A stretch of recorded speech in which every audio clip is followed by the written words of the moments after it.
radioactivity, one of the most interesting concepts of second year.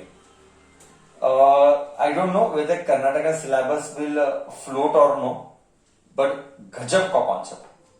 See, let us understand in detail. Exactly क्या है ये concept? ये बात चलती है बहुत पुरानी, करीब करीब मेरे हिसाब से ये डिस्कवरी है, मैं ईयर ढूंढने की कोशिश कर रहा हूं, करीब करीब 18th सेंचुरी के एंड में और 19th सेंचुरी में. हाँ, तीन साइंटिस्ट, एक बेकरल, एक मायरी क्यूरी और पायरी क्यूरी, दो हस्बैंड और वाइफ, और एक बेकरल, एक और आदमी, ये तीनों ने मिला के इनको नोबेल प्राइज मिला रेडियो एक्टिविटी की डिस्कवरी के ऊपर. कहानी बहुत अच्छी है. जब इन्होंने रिसर्च चालू किया एक कॉन्सेप्ट के ऊपर, जब वो डेप्थ में चलते गए वो एक रेडियो एक्टिव मटेरियल को पढ़ रहे थे. बाय द टाइम उन्होंने सारी चीजें बताई कि रेडिएशंस आते हैं, वो रेडिएशंस क्या होते हैं. It was very late, they were already exposed to radiations. हाँ, and radiations are harmful, and उसके वजह से उनकी मौत हो गई. यस, वो रेडिएशंस के ऊपर ही रिसर्च कर रहे थे, बट बाय द टाइम उनको ये सारी चीजें पता लगी, they were already expose to radiation. दोनों हस्बैंड एंड वाइफ का डेथ हो गया एंड वो रेडिएशन की वजह से मर गए. हालांकि उनको नोबेल प्राइज दिया गया, पहले दिया गया कि डेथ के बाद दिया गया, मेरा कवरेज एरिया ऑफ नॉलेज नहीं है, बट मैं जस्ट इंफॉर्मेशन तुझे add on and pass on कर रहा हूं कि हुआ क्या था. So the question is again back to normal. What is radioactivity? हर एक एलिमेंट हमारे पास केमिस्ट्री में अगर हम जाते हैं जानने के लिए, केमिस्ट्री में तूने you must have seen that atomic number 1 2 3 4 and it goes on about 100 lanthanides and actinides, something I don't know chemistry. Any atomic number above 88, any atomic number above 88, that is radioactive material. Okay, listen to my words carefully. मैं कहानी बताऊंगा कि आखिर में radio activity होता ही क्यों है.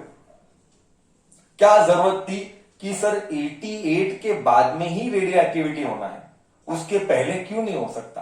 क्या प्रॉब्लम है ना? We are trying to understand that. See, I am repeating once again. Any atomic number about 88 and about will be a radioactive material. One of the typical example what we give here is uranium का, where uranium 92, 235, 238, वो isotope and all that. We'll see that later. Typically, we take an example of uranium even while explaining nuclear fission reaction. I drew a uranium is breaking into krypton and barium. Uranium is one of the most abundant available radioactive material. That is हम uranium ज्यादा discuss करते हैं, but uranium ही नहीं, radon भी है if I'm not wrong, and then plutonium भी है जो रेडियो एक्टिव है. So above 88 all are radioactive materials. तो अब तक दिमाग में क्या गया? अब तक दिमाग में ये गया, any atomic number 88 and above are radioactive material. Okay sir, ठीक है. But what is radioactivity? और ये आखिर में रेडियो एक्टिविटी होता ही क्यों है? जरूरत क्या थी ये होने के लिए, है ना? तो we are going to discuss that now. See, this is purely a natural phenomenon. This is purely a natural phenomenon. आखिर में हुआ क्या? सी, हम थोड़े से डीप में जाते हैं. Then will try to understand the definition what is written on the board. See, अगर एक न्यूक्लियस लेते हैं, if we take a nucleus, inside the nucleus we have protons. I am shading the protons to differentiate between the neutrons. I am shading the protons to differentiate between the neutrons. Okay, I am shading the protons to differentiate between the neutrons. You know one concept very well. What is that concept? That concept is दो neutron के बीच में अटूट प्यार है, and वो है nuclear force. सी, concept बहुत मस्त है. एग्जैक्टली हुआ क्या?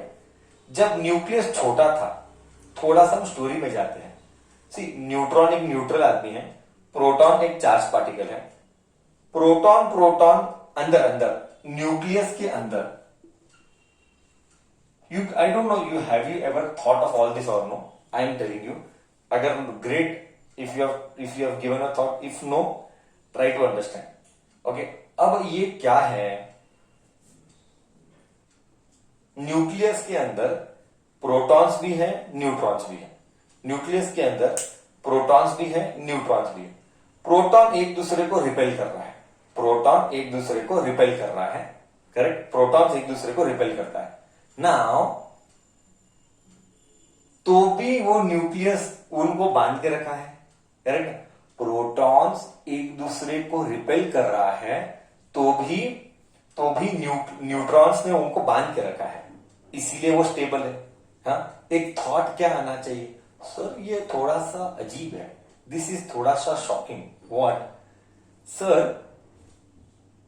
Proton proton repel, but if you take carbon, just an example, okay, if you take carbon 6C12, carbon 6 proton का है, सर न्यूक्लियस के अंदर 6 प्रोटॉन को दबा के रखा है, but are they willingly happy?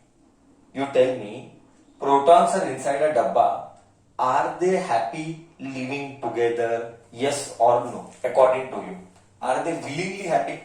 Yes or no, according to you? Sir, no. Sir, no. They are not happy. Why they are not happy? Because like charges will repel each other. Why they are not happy? Because like charges will repel each other. Correct है? So इसका मतलब क्या है?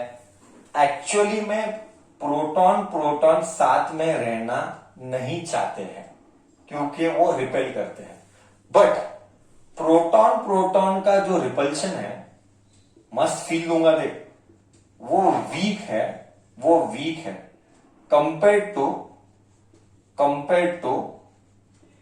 To neutron का nuclear force, that is attract nuclear force. मतलब दो neutron के बीच में इतना स्ट्रॉन्ग बाइंडिंग है, दो न्यूट्रॉन के बीच में इतना स्ट्रॉन्ग बाइंडिंग है कि प्रोटॉन प्रोटॉन का रिपल्शन वीक है। So that is why बिचारा प्रोटॉन जबरदस्ती is staying inside the house. They don't want to stay together. But neutron का जो न्यूक्लियर फोर्स इतना स्ट्रॉन्ग है कि वो प्रोटॉन का रिपल्शन को क्या बोलेगा, प्रोटॉन के रिपल्शन को ओवरकम कर लेगा और कोई फर्क नहीं पड़ेगा।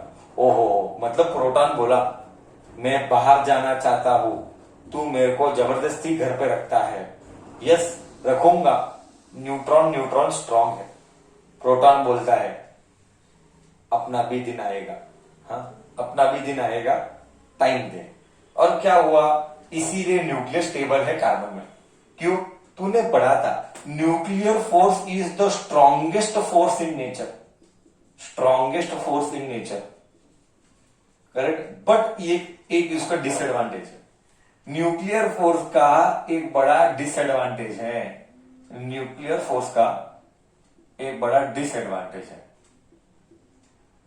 What is the biggest disadvantage of nuclear force?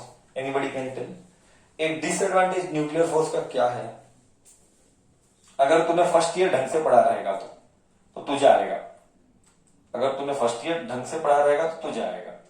What is the disadvantage of nuclear force? One disadvantage of nuclear force is that it is a short ranged force. ओह, मतलब न्यूक्लियस अपना ताकत सिर्फ स्मॉल डिस्टेंसेस पे दिखा सकता है। Okay, nucleus अपना ताकत, एनर्जी, पोटेंशियल, भर के ताकत सिर्फ शॉर्ट रेंज फोर्सेस पे एग्जिबिट कर सकता है। द मोमेंट साइज बड़ा हो गया, पुश, न्यूक्लियर एनर्जी पुश हो जाएगा।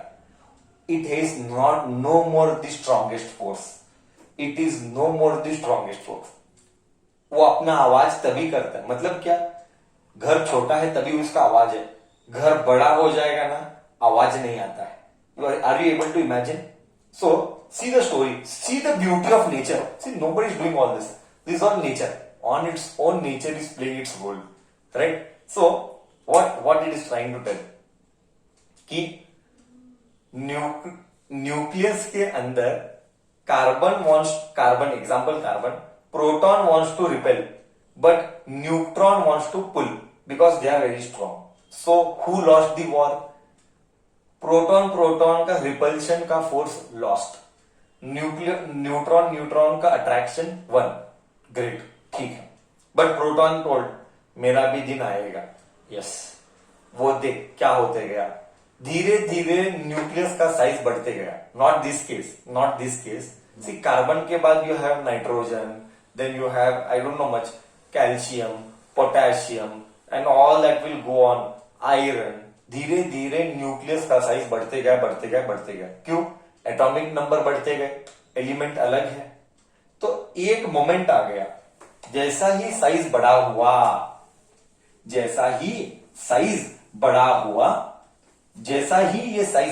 किसका साइज? न्यूक्लियस का साइज. जैसे ही न्यूक्लियस का साइज बड़ा हुआ, अब तू बोल क्या होगा? The moment size increases, neutron का फोर्स वीक हो जाएगा. क्यों?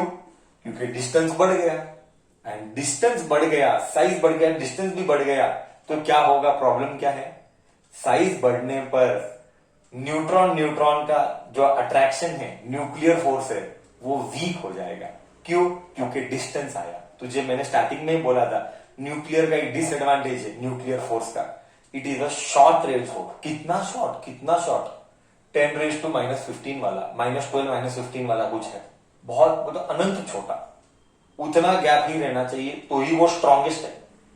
जैसे गैप बड़ा हो गया, खलास, नो ताकत. नाउ न्यूट्रॉन का बाइंडिंग इज स्ट्रॉन्ग और weak. You tell. When the size has become big, neutron का बाइंडिंग इज स्ट्रॉन्ग और weak. When the size has become big, neutron का बाइंडिंग हैज बिकम वीक. हाँ, अभी ये दो न्यूट्रॉन एक दूसरे को स्ट्रॉन्ग नहीं कर सकते. अब आया प्रोटॉन आवाज करता था ना, कर अब आवाज. अब हमको बांध के रख. हम रहना ही नहीं चाहते थे साथ में घर में, बट तूने जबरदस्ती हमको घर पे रखा. अब आवाज कर. Push. No energy neutron has. अब प्रोटॉन बोलेगा हम जाएंगे बाहर, हम बाहर जाके मजा करेंगे. And that is when proton का रिपल्शन स्ट्रांग हुआ. जब प्रोटॉन का रिपल्शन स्ट्रांग हुआ, न्यूक्लियस को गड़बड़ लगने लगा. प्रोटॉन बाहर जाना चाहते. न्यूक्लियस एक डब्बा है. हाँ, घर में दरार पड़ा. हाँ, बाहर जाने चाहते हैं. न्यूक्लियस को अच्छा नहीं लगा, मतलब न्यूक्लियस हो गया अनस्टेबल. जब ये न्यूक्लियस को अच्छा नहीं लगा, because proton want to go away. Why? Now they are stronger. Neutron का nuclear force has become weaker. So एक टाइम आएगा ना, धीरे right from that carbon what I told you, धीरे जब साइज बढ़ते गया, एनर्जी वीक होते गया. किसका एनर्जी वीक हुआ? न्यूट्रॉन का एनर्जी वीक हुआ. और जब एनर्जी वीक हुआ, प्रोटॉन खुश हो गया. हाँ, अब आया ऊंट पहाड़ के नीचे, अब आवाज नहीं करेगा.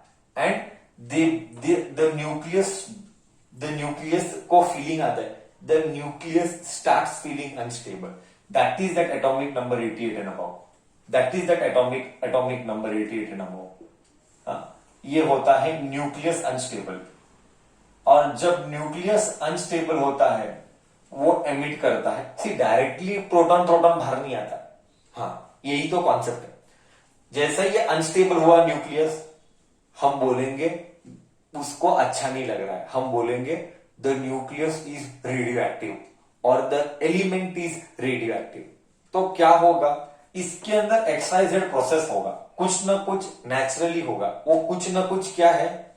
वही चैप्टर का डिस्कशन है. Something will happen X Y Z. What that X Y Z will happen that will discuss later. And these proton they shed out mass. I repeat my words. These or the nucleus begins to shed out its mass. English word shed out its mass मतलब खुद का मास वो बाहर देने लगता है in the form of, हमने नाम दिया. क्या हो रहा है? Once again repeat. ये अनस्टेबल है, अब ये बाहर जाना चाहते हैं बट ये डायरेक्टली बाहर नहीं आते. इनके घर के अंदर कुछ प्रोसेस होता है. इनके घर के अंदर inside the house some process begins. And when that process begins it gives out energy also, mass also, radiation also. It gives out radiations in the form of alpha, beta and gamma. These alpha rays, beta rays and gamma rays हमने नाम दिया. Real में alpha क्या है, real में beta क्या है, real में गैमा क्या है, that is what we are going to discuss in this chapter. Okay, तो अब तक तू क्या समझा? ओके सर, कहानी क्लियर है. हाँ, क्या कहानी क्लियर है? सर, whenever the proton का repulsion wins जीतता है over this neutron, the nucleus becomes unstable. When the nucleus is unstable, we say the element is radioactive.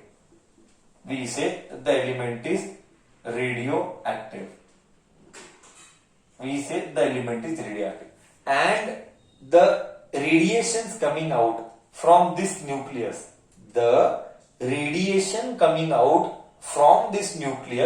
is alpha, beta and gamma. What is alpha, beta, gamma? That is later part of the discussion. This phenomenon where radiations come out, this phenomenon where radiation comes out, okay, in the form of alpha, beta, gamma is called radioactivity. Now you read the statement. It is the phenomenon of spontaneous disintegration. Spontaneous on the spot. Spontaneous means on the spot. Disintegration. Yes. Disintegration मतलब टूटना, टूट रहा है, कम हो रहा है, टूट रहा है. Spontaneous disintegration. कौन? Nucleus. Of the nucleus of the atom with the emission of one or more penetrating radiation. Penetrating बोल तो वो बॉडी के अंदर भी जाता है, वो ट्रैवल करता है, पेनिट्रेट करता है, बॉडीज के अंदर पेनिट्रेट करता है. With one or more penetrating radiation like alpha, beta and gamma और gamma particles. बोल, दिमाग में रेडियो एक्टिविटी क्या होता है, क्यों होता है? फर्स्ट क्या होता है इधर किया, बट क्यों होता है और क्या होता है? All this concept I hope I clarified and I hope I could do justice with the subject of explanation. बोल, फील आया नहीं आया? गजब का कॉन्सेप्ट, मजा आया? सर क्या होता है, मस्त है कि बेकार है, क्या फीलिंग है? What is your feeling? Great. So this is what we saw is radioactivity.